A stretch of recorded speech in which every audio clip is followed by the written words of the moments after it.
Hi everyone, welcome back to our TCS sessions. Today we are going to discuss a few questions asked on 25th March 2025. As we got to know from the students who are already attempted on today's morning slot, majority of the questions given in today's slot is the questions which we already covered. I mean the similar pattern of questions which we covered in the previous videos. If you have not watched those videos, please go through it, okay, so that you will get to know what type of questions that are asking in the TCS NQT exam. Okay, now without any delay, we'll start our sessions. Now today we are going to discuss a few questions which were given on 25th March. Let's go with the question. Okay, and there were few questions which already exactly the same pattern of questions given in today's slot as well. Okay, let's take the question. Okay, if you remember, if you watch the previous video, the same type of question we already solved. Okay, so the same pattern of question, even today the students experienced the similar pattern. Okay, let's say a number is 5 times of the other number. If the product is 980, calculate the sum of two numbers. So if you observe, this is the general question, came from number system concept. Let's take, if I assume one number is x, okay, they have clearly mentioned that a number is 5 times of the other number. So let's consider, if one number is x, next number will be 5 times of x, right? Now they have given the product of two numbers is 980. So if I multiply these two values, so I can get 5x square. This product is given as 980. So this product is given as 980. So now let's try to cancel this. So 5 one time is 5, 48, 5 9 times is 45, now 30, 5 6 times is 30. So we got to know that x square is equals to 196. So x is equals to under root of 196, right? So what's the value? X value is equals to 14. So we got to know that x value is 14. But they're not asking to us to find what will be the value. So they are asking us to find sum of two numbers. Here one number is x, next number will be 5 times of x. Already we got to know that x value is 14. Another value is, what is 14 5 times? So 14 5 times is 70. So these are the two numbers, right? So if you add these two numbers, that will be the sum. So what is 14 plus 70, which is equals to 84. So answer is 84. That's it. Very simple, and the same pattern of question we already covered in the previous video. Just they changed the values for today's NQT slot. Okay, so this is one type of question given, and most of the students are asking me to make a video based on simple interest and compound interest. In today's slot, they have given two questions covering simple interest and compound interest. So we'll discuss those questions as well. Okay, so before that, let's go with the next one. I hope you all are clear with this question. Okay, let's say this question belongs to profit and loss. So you might have seen the words selling price. If selling price when 15% loss is 3570, then what should be the selling price for 15% gain, right? Now let's say here this question we can solve it in two different ways. So we already discussed a few shortcuts in profit and loss concept. So let's say here we have 15% loss. What will be this value? So 3570 is the selling price. Now when you sell one product, you are getting 15% loss. Now they are asking what should be the selling price if you want to get 15% profit, gain or profit, both are same. So here selling price, I already said this particular shortcut in the previous videos. I mean 2 videos we covered the concept of profit and loss. So I already given one simple way to understand the relation between simple selling price and cost price. Now when you got 15% loss, so selling price is equals to 0.85 times of cost price, right? 0.85 times of cost price. Now from this you will find cost price. Okay, so selling price is already given. So from this I can find cost price is equals to selling price is 3570. I'm substituting there, divided by 0.85. So now cost price is equals to 3570. So 0.85 we have. So if I remove these decimals, I can write 85 by 100. So that 100 will go to the numerator. We will be having 2 more zeros. So if you observe, okay, 85 2 times. So 85 2 times is obviously 170. 170 2 times is 340. So I can say that 2 times is 340 and 17 more is left out. 170 means 85 to 85 4 times here we have. It is going to cover 85 4 times is 340 and 85 2 times is 170 00. So we got to know that cost price is 4,200. Now after getting cost price, what they are asking us to find, what should be the selling price to get the profit of 15%. So if you want to get a profit of 15%, so again selling price is equals to, here when you are getting a loss, you should start with 0. Okay, I already said this statement. Okay, so when you are getting a profit, you should start with 1. So when a profit of 15%, I can write 1.15 times of cost price. Okay, so here we already got to know that cost price is 4,200, right? Now the selling price is equals to 1.15 into 4,200.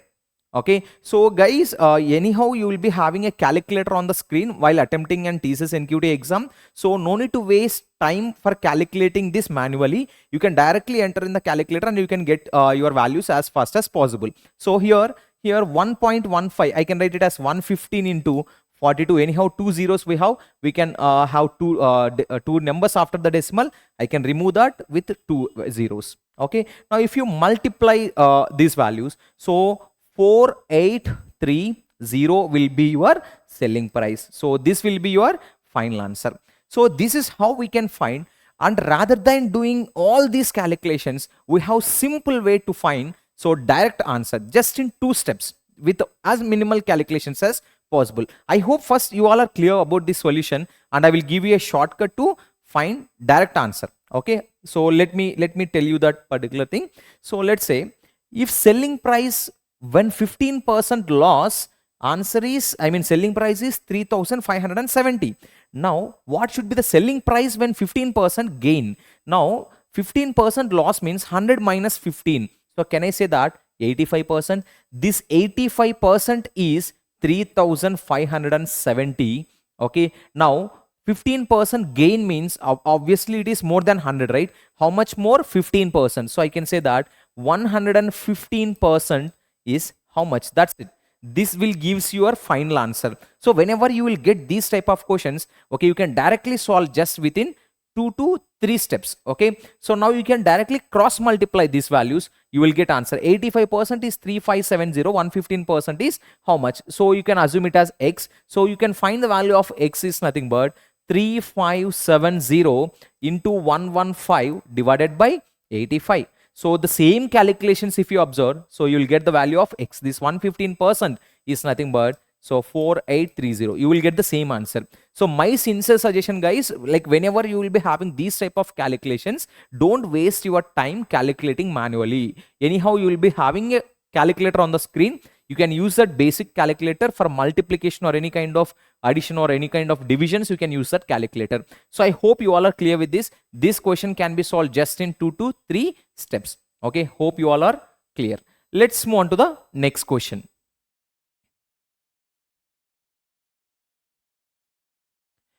Okay, now yes, here the question comes from simple interest. Okay, so we already discussed a few basic things about simple interest concept.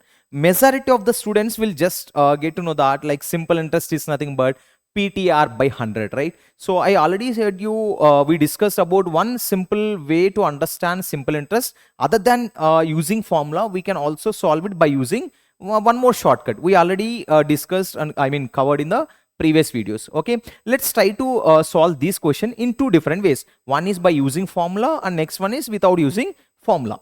Okay, let's say find simple interest on 3560, 15% per annum, 5 years. So find simple interest on 3560. This will be nothing but principal amount. So what about 15%? 15% is nothing but rate of interest. Okay, now what is this? This is nothing but time period. Okay, principal amount is given, rate of interest is given, time period is given. This is one of the basic question from simple interest. They are asking us to calculate what would be the interest on this particular principal for the rate of 15% per annum for 5 years. So if you know the formula, simple interest is equals to PTR by 100. Okay, your answer will be done. Just only the thing that you need to do is you just need to substitute the values in the formula. You will get that answer. Okay, let's try to do that. Okay, P value 3560 into the time period we have is 5 years and the rate of interest we have is 15% per annum. So by 100. Okay, you can cancel these values. Here 0, 0 will get cancelled. 5 ones, 5, 2 times. So here 2. Okay, how many times? 2 1 time. Here 15, 2 7 times is 14. Okay, again 2 8 times is 16. So here we have 178. 15 times is 1780 plus half of 1780. If you add both, you will be getting 2670. So this will be your simple interest. Okay, so direct you just need to substitute the values in the formula. You will get to know that answer. Okay, now let's try to go with that. I hope you all are clear with this particular question, right? So the way how we are solving by using formula. Now without using formula, how we can solve? Let's say, always do remember, okay, when you are using this, actually this trick we call it as percentage method or percentage trick. Okay, so without using PTR by 100 formula, just in 2 steps, that's it. Okay, always do remember, consider 100% is principal amount. Okay, consider 100% is principal amount. Now what's the principal amount given? 3560. Okay, now simple interest is equals to number of years into rate of interest. Simple interest is equals to, just you need to remember two letters, N into R, number of years into rate of interest. What's the number of years? 5. Rate of interest is 15. This multiplication of rate of interest and time period will gives you the simple interest in terms of percentage. So 15 5 times, just 15 5 times we have it as 75. 75% is how much? That's it. You just need to cross multiply this, I mean without using formula. If you observe the comparison between this formula method and this percentage method, almost the calculation will be same. Here if you observe 3560, 15 5 times is 75, right? So even you will get 15 5 times is 75. If you cross multiply these values, you will get the same sort of calculations again. So instead of using formulas, you can use this percentage trick as well. So here if you cross multiply, you will get again same value 2670. Just very simple. 100% is principal amount. Always 100% is principal amount. If you want to get simple interest, so you just need to multiply N into R. Okay, and this will not be applicable for compound interest. Compound interest, there will be few more shortcuts. Okay, that we'll discuss it little later. Okay, so I hope you all are clear these two process of solving simple interest questions. Okay, let's go with the next one. Okay, here little tricky question given from compound interest. Okay, it is you just need to understand the values given first thing before gonna solve. Okay, see, remembering formulas that will not make you big difference in the exam, but only thing is you just need to understand the question first and formulas, like how to apply that formula. See, remembering formula is not a big deal. Okay, you can remember PTR by 100, and I will give you the formula for compound interest as well. Okay, so remembering these formulas is not a big thing. Okay, you just need to understand the question first and how to apply the formula and where we should apply the formula. Okay, that conditions plays a crucial role. Okay, let's try to solve this question. Here the question is, okay, a user deposits 12,800 on January 1st and July 1st as well. Means a user deposits 12,800 rupees on January 1st and 12,800 rupees on July 1st for compound interest of 25% per annum. 25% per annum is the rate of interest. Okay, here this is very important. Okay, because we have 3 different conditions. Okay, if they have not given any specific condition, we should calculate it as compounded annually. Okay, but here the condition specifically they have given that half yearly, compounded half yearly. So sometimes they may give you question, maybe for your slot you may get question, okay, compounded quarterly. Okay, I'll just give you a small difference, like how I mean what type of conditions that it will change for compounded half yearly and compounded quarterly also we'll discuss it. Okay, so calculate the interest he receives after an year. So this is what the question given in today's slot, I mean 25th March 2025 slot. Okay, let's try to solve this particular question. Okay, now a user deposits 12,800. First we'll try to analyze the question and then I will explain the solution. Okay, let's say this is January 1st, user deposits 12,800. Now let's say after 6 months, 6 months completed, now the same user, I mean deposits on July 1st, okay, again 12,800. Okay, now on January 1st user deposits 12,800. After 6 months user deposits 12,800, okay, on July 1st. Now what the question is, calculate the interest he receives after an year. Means after 1 year what should be the interest he receives. Now there is 6 more months he should wait to get one particular year, right? Now if you understand the logic clearly, this 12,800 which he invested on January 1st, okay, should be there throughout the year, right? Should be there throughout the year. This is the point of the time where he will receive interest. He will receive interest, means after 1 year. Now if you understand the logic clearly, this 12,800 will stay, okay, in the account. I mean whatever the account he deposits, okay, this amount will stay for the 6 months and next 6 months also, because he's not withdrawing any amount, right? So this 12,800 will stay, okay, for entire 1 year. So I can say that this amount will stay with him for entire 12 months, okay, means 1 year, right? Now when whatever the amount he deposited on July 1st, okay, this 12,800 will stay only for 6 months, right? Now hope you got the logic here.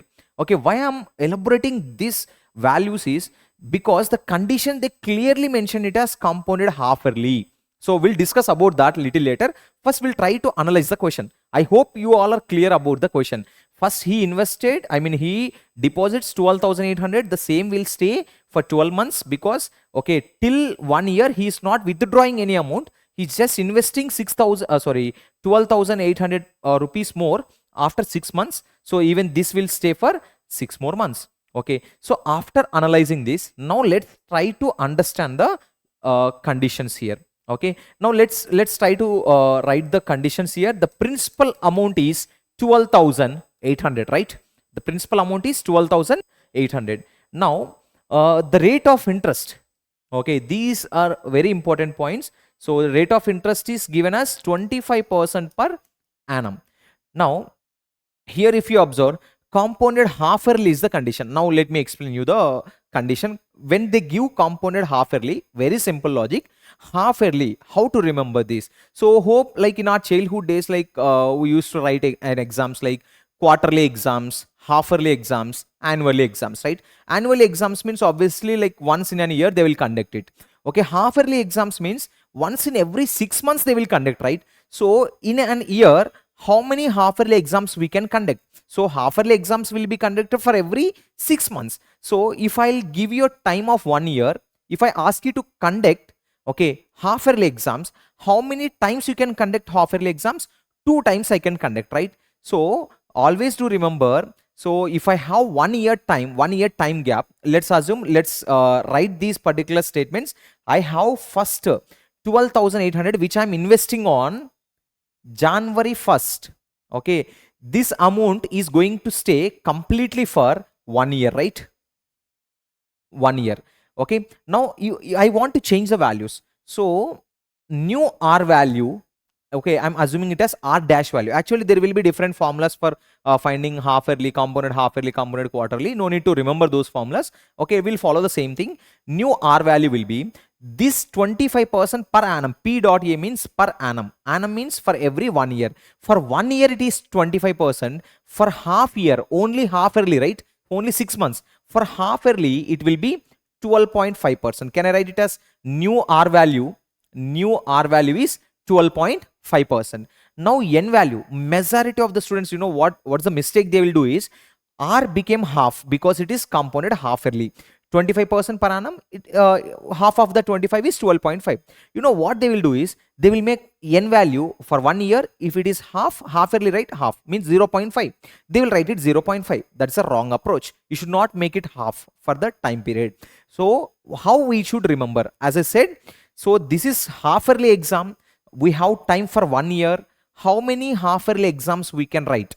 Okay, very simple. Half yearly exams is being conducted for every 6 months. So for 1 year we have time span. How many half yearly exams we can conduct? First 6 months, one exam can be conducted, and next 6 months, one more exam can be conducted. So 2 exams of this half yearly type can be conducted in this 1 year. So new N value will be 2. We should consider new N value will be 2. That's it. Okay, so R dash and N dash. This compound interest we are conducting for the amount we invested on January 1st. That's it. Okay, now let me write the formula. So in compound interest, calculating total amount, we have a formula. Amount is equals to P into 1 plus R by 100 whole power N. Okay, amount is equals to P into 1 plus R by 100 whole power N. Now we'll try to substitute the values. All values we have. So here we have 12,800 into 1 plus R value is 12.5. So I can take 12.5 by N here 100 whole power. N value is 2. Okay. Now 12.5 1 times 12.5 8 times is 100. Now here we have 12,800 into 1 plus 1 by 8. What is 1 plus 1 by 8? So I can say that 9 by 8. 9 by 8 we have whole square. So 9 square is 81 and 8 square is 64. Okay, 64 1 times 64 2 times is 128. We have 2 more zeros, 200. Now I can say that total amount, let me write it here, total amount is equals to 200 into 81. So here I can say that it is 16,200. This is what the total amount. But here what's the question they are asking? They are asking us to find interest. Okay, so when we have total amount, you just need to do in this total amount.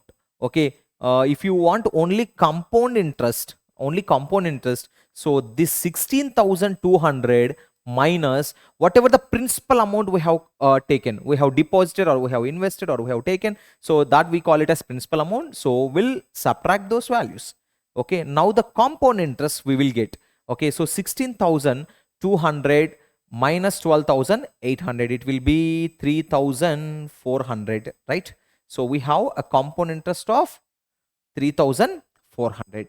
Okay, now this interest will be for the amount he invested on January 1st.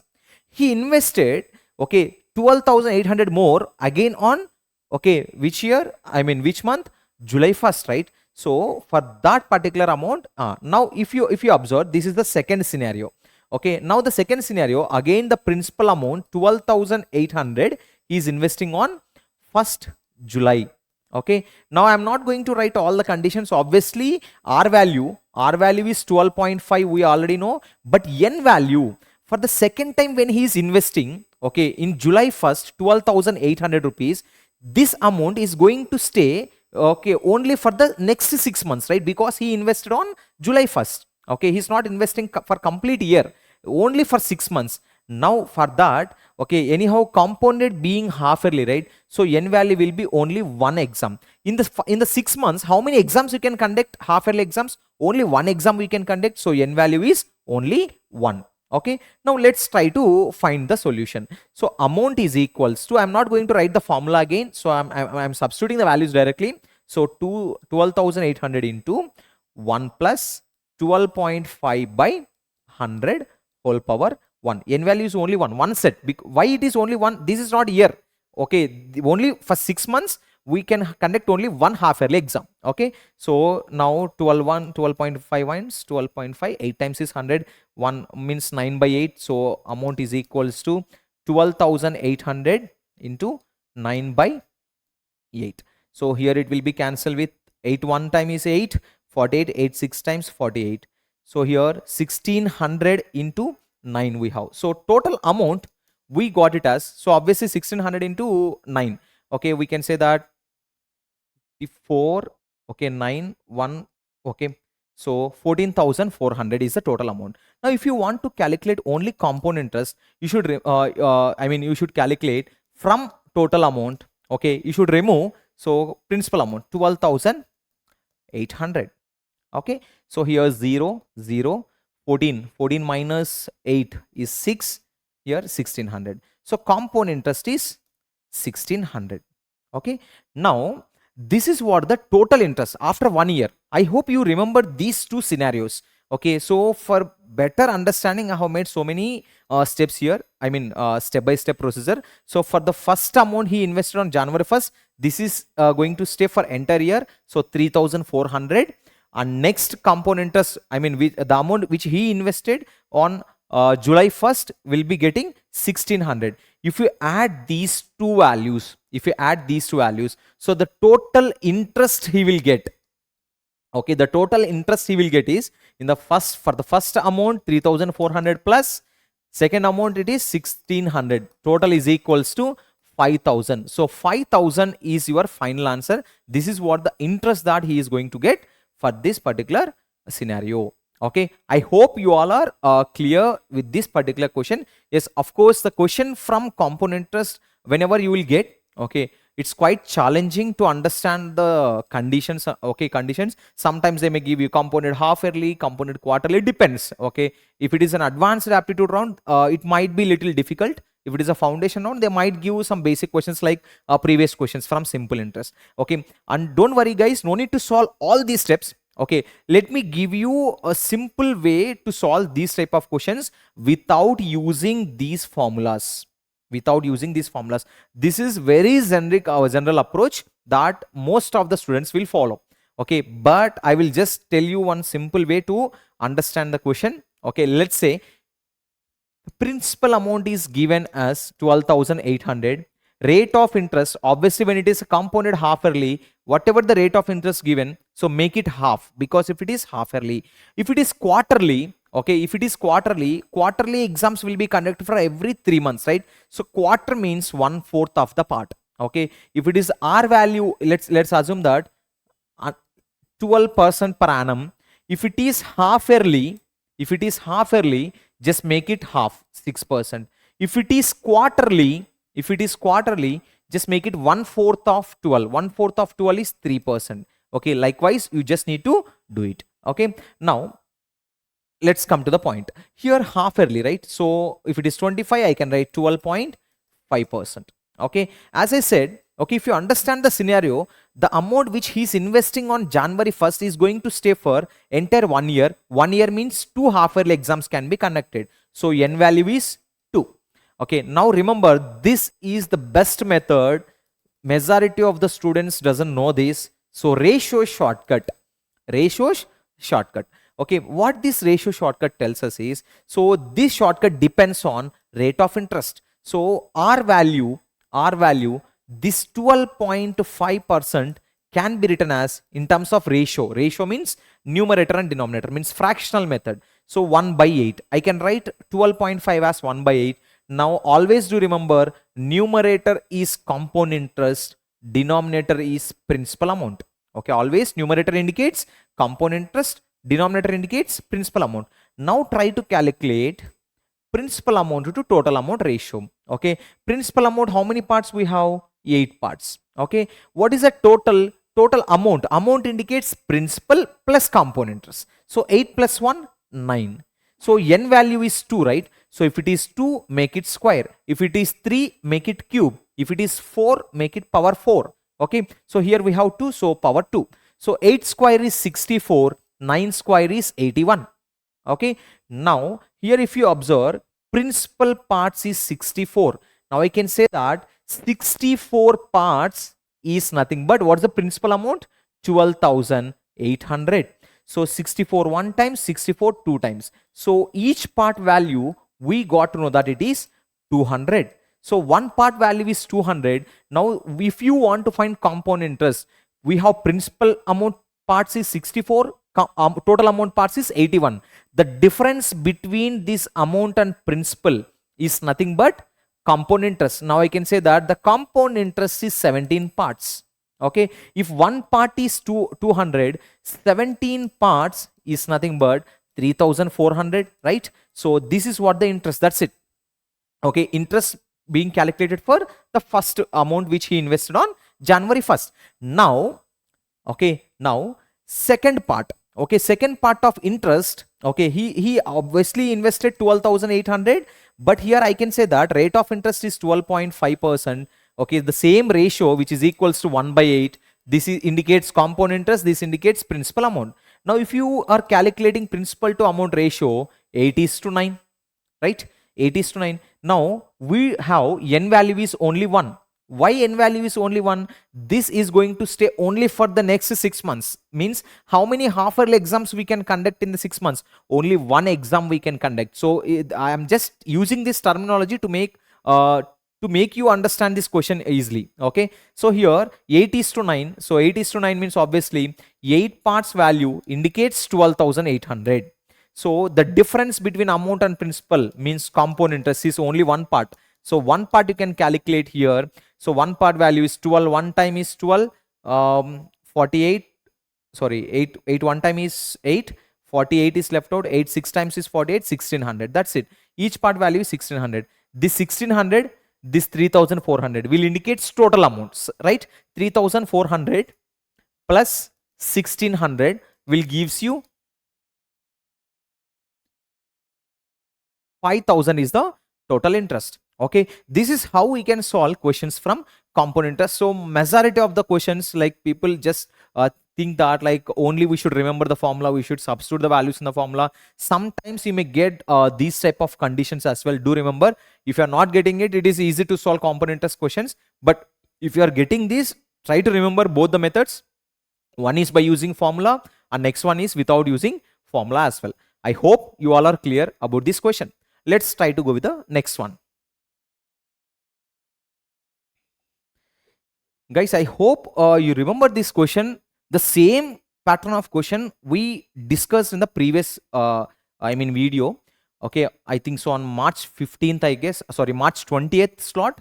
Okay, exactly the same pattern of question given. So this indicates that the students who are going to write in the next upcoming slots, compulsory this pattern of question is giving in the TCS NQT exams. Okay, if you have not watched, go through all the questions of this particular type. I mean, this question belongs to the concept of ratios. Okay, it is very easy question. So if you have not watched, go through it once and practice all similar type of questions, okay, which are available. Okay, so that definitely will get this pattern of question. Okay, so already we explained. So income is equals to expenses plus savings, right? Now income of two persons are in the ratio. So A is to B. What are the ratio of their incomes? 3:5. Okay, what about their expenses are in the ratio 1:2. Okay, now from income, if you remove expenses, you will get the savings. Now they have clearly given that they saves 46,000 each. Means A savings is same as B savings. Now the savings, this is income ratio, this is expenses ratio. Now they have given that savings ratio indirectly is 1:1. Okay, now from income, if you remove expenses, you should get the savings. Now what's the difference between 3 and 1? It is 2, right? Now what's the difference between 5 and 2? It is 3. Now when you are subtracting expenses from the income, these differences should be same. If it is not same, I already explained you in the previous video like what we should do. Very simple. This difference, whatever the difference you have, multiply with the ratio which is at the top. Now whatever the difference between these two values, you should multiply with the bottom ratio. What's the differences between these two values? So here it is 2.